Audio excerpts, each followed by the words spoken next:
धाराशिव तालुक्यामध्ये राम नदीला पूर, 2.5 महिन्यांपासून शिलवडी गावाचा संपर्क तुटला.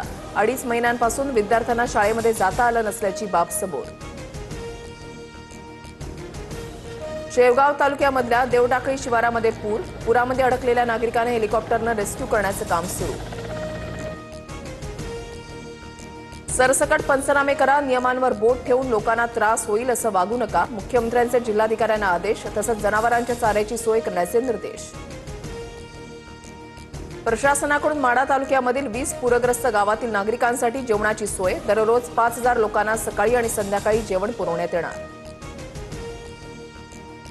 सोलापूरच्या मोहोळ तालुक्यामध्ये पशुखाद्य वाटपाला सुरुवात. शिंगोली गावात पशुखाद्य मिळवण्यासाठी नागरिकांची गर्दी. वैजापूर तालुक्यामधल्या भिवगावमध्ये लोकांच्या घरामध्ये पाणी शिरलं. एनडीआरएफच्या टीमकडून 12 जणांची सुखरूप सुटका. बोरा नदीला पूर आल्यानं 12 जण अडकले होते. बीड जिल्ह्यामध्ये नद्यांना पूर. एनडीआरएफसह आर्मीची एक तुकडी बीडमध्ये तैनात. आवश्यकता नसल्यास घराबाहेर पडू नका. बीडच्या जिल्हाधिकाऱ्यांचं आवाहन.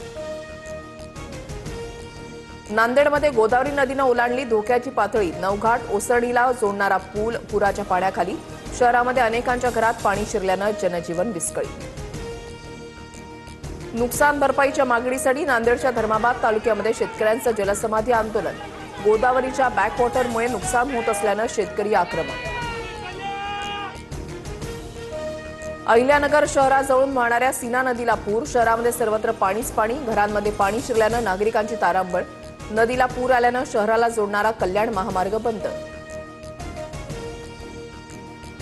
उजनी धरणातून भीमा नदीमध्ये 90,000 क्युसेक वेगानं पाण्याचा विसर्ग. पंढरपूरमध्ये चंद्रभागा नदीपात्रामधील पुंडलिक मंदिरासह इतर मंदिरांना पाण्याचा वेढा. तसंच ब्रिटिशकालीन पूल पाण्याखाली गेल्यानं सतर्कतेचा इशारा.